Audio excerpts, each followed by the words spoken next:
Hello everyone, and welcome to another video. My track guide for the Ferrari 296 challenge car going around the bend, international layout. Let's get into it. The start-finish straight is fairly long, so turn 1 is going to be a great place to try and overtake.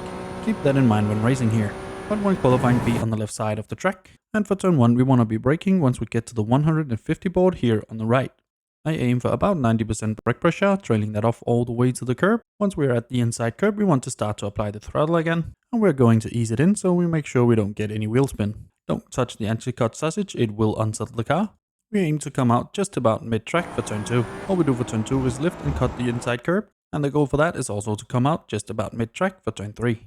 We don't have a good clear braking marker for turn 3, but this is just about where I start to brake. And I aim for about 75% brake pressure, trailing that off all the way to the inside anti-cut sausage. Once at that sausage, I start to apply the throttle again. And here we really need to be easy with the throttle. It is so easy to spin the car. And then we want to let the car walk out to the left side of the track, utilizing the outside curb if needed, before we get back to the right side of the track for turn 4. We don't need to brake for turn 4. All we do is once we get to the road here on the right, I lift off the throttle to just about 70%. Then I go up a gear and I cut the inside curb, doing all that while quickly getting back to full throttle after the lift. And of course let the car walk out to the outside curb. Stay on the right side of the track. For turn 6 we want to be braking at the 100 board here on the left. And I aim for about 95% brake pressure. And we're trailing that off all the way to the exit of the corner. I prefer to take a little bit of a wider approach. I get into the apex at the top of the corner, staying close to the curb. Once we're going off the curb, I start to apply the throttle. Here we want to be a little bit easy on the throttle as well, because it is easy to spin out the rears. And of course, we don't want to understeer off the track as well.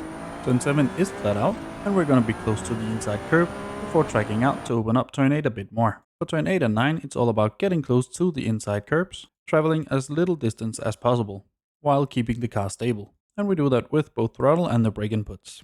But when we get over the inside curb of turn 9, we want to be braking just a little bit more. And we do that because we need to brake for turn 10. Once I cross the inside curb, I go to about 25% brake pressure and quickly trailing off to a few percent before turning in, getting as close to the anti-cut as possible and starting to apply the throttle once we turn in. Quickly get back to just about mid-track. And we do that for turn 11, and I don't have a clear braking marker for this one either. From just about here, we go to an initial pressure of 30%, and we need to get as close as we can without touching it to the inside anti-cut. And we do that to open up turn 12 a bit more. And that is important because we have a fair bit of straight afterwards. When leaving the curb of turn 11, we want to aim for the inside curb of turn 12. And when we cross just about mid-track, we want to start to brake again. Here I aim for about 70% brake pressure. And we're trailing that off all the way to the little bit of AstroTurf on the inside of the corner. Once we get past that, we want to start to apply the throttle again. And again here we want to ease it in because we want to make sure we don't lose any traction. The car wants to understeer quite a lot here, so let it walk out to the outside curb and stay on the left side of the track for turn 13. Our braking markers is going to be the 100 board and the 50 board here on the left. Halfway between those, we want to start to brake. I aim for about 95% brake pressure, trailing that off all the way to the anti-cut on the inside. Once at the anti-cut, I start to apply the throttle again.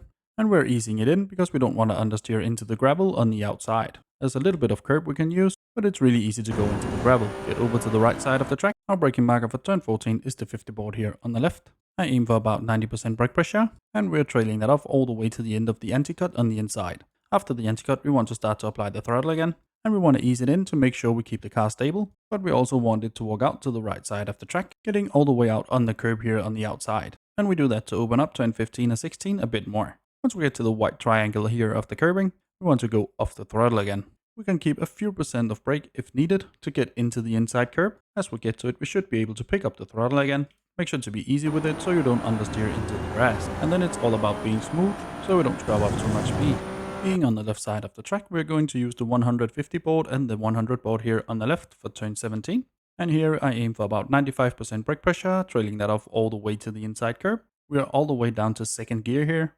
We want to get in and cut the inside curb without hitting the anti-cut. Once at the inside curb, we want to start to apply the throttle again. I'm easing it in because it's really easy to spin up the rears here. And of course utilize all of the available room here on the left side of the track and stay here on the left.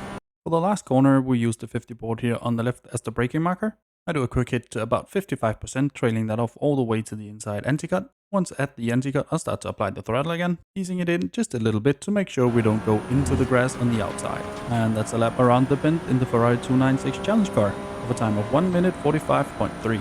I have more track guides for the Ferrari challenge car linked down below. Hopefully you found this one useful. If you did, leave a like down below, consider subscribing as well. And now for the uninterrupted hot laps.